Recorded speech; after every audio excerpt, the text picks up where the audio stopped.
Hello everyone, welcome to this channel. Kindly click on the red button and subscribe to this YouTube channel. Hit the bell icon so you will be notified when I drop a new video. Today we will be reviewing Abattoir Season 3 Episode 2. Let's dive right into it.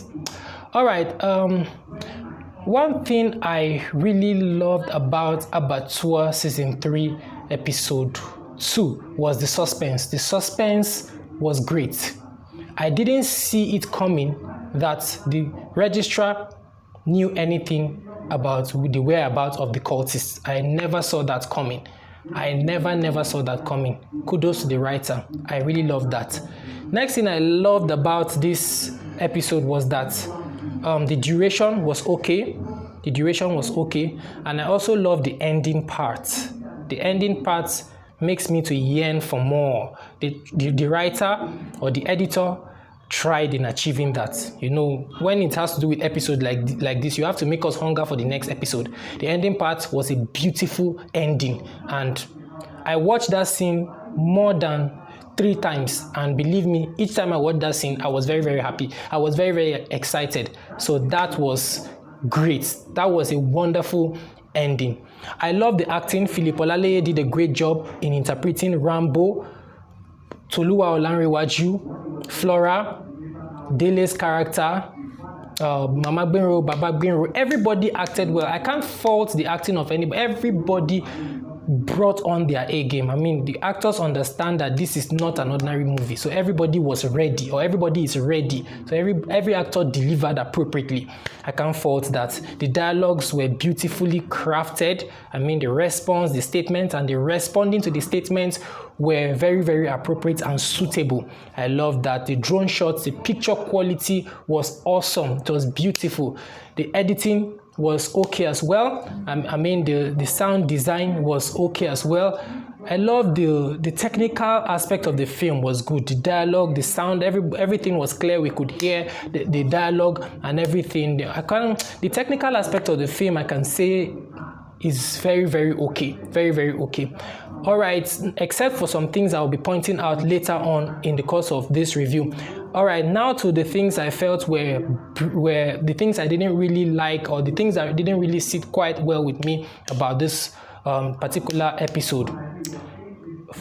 First thing is the fact that the federal government has not yet shut down Excellence University.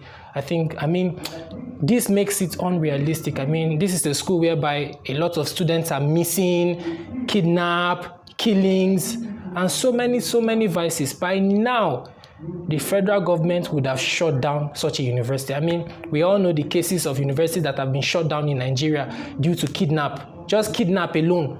Not even killing, just kidnap alone. I mean, in a real life situation, or in a situation whereby the federal government would have shut down that university. That's just it. So still leaving the university to operate makes it look a bit unrealistic. A personal opinion though. Next thing was that, why is the registrar always representing the vice chancellor, even in serious situations or serious cases like this, whereby in your school students have been kidnapped, students have been killed, students are missing, properties are being destroyed? Vice chancellor, wherever you are, you must come out. You must come out. This is not a case whereby somebody will represent you. Wherever you are, you must come out and speak to the people. You must explain to parents. You must tell parents where their children are. The vice chancellor must come out. Personal opinion though, this I just felt like this is not a case whereby the registrar will be representing you or someone else will be representing you. You must come out and address the people by yourself. Next thing was that I felt the press conference scene was a little too dark. I think the lighting was not quite appropriate for a press conference scene. I mean, everywhere would have been well lighted so that everything would have been seen. That was just a personal opinion anyway. The conference hall felt too dark for how it was, or how it was depicted. Next thing was that the time when Dele was kidnapped and the time the time that was portrayed to us that his father found out was too long. I mean, we had even, Dele had been kidnapped for long, and then they were like 3 scenes away or 4 scenes or so before they showed us that his father is knowing that his son is kidnapped. I think I just felt a little bit kind of inappropriate for me. Next thing was Damilola Magbamiloye's costume in the interior night scenes, especially the scenes where he was in his room. He felt too well arranged or too packaged or too, do I say package? He felt too packaged to just be in his room or just relaxing in his room. There are some scenes whereby he was waking up from the dream, or he was sleeping, and then you see him button up his shirt and put on a wristwatch and his hair combed and well organized. He looked too organized for a mere room scene or a mere night house interior scene.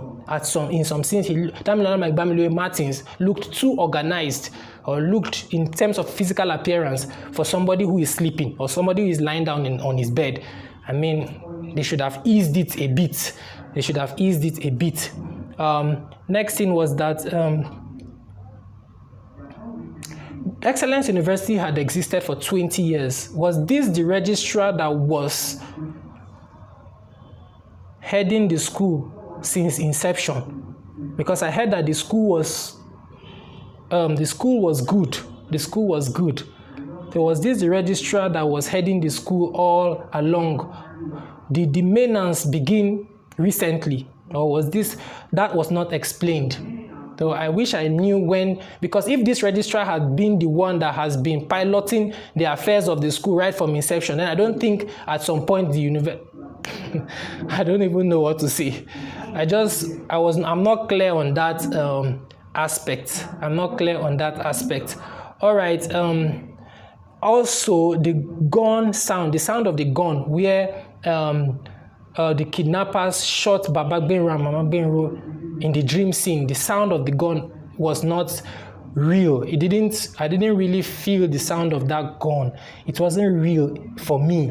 I needed it to sound better than it did. I think the editor could have done better. The special effects and After Effects manager, the supervising editor could have done better than the sound of the gun I got. Thank you very much for watching this video. My name remains Daniel. Kindly subscribe. I'll see you all later in the next one.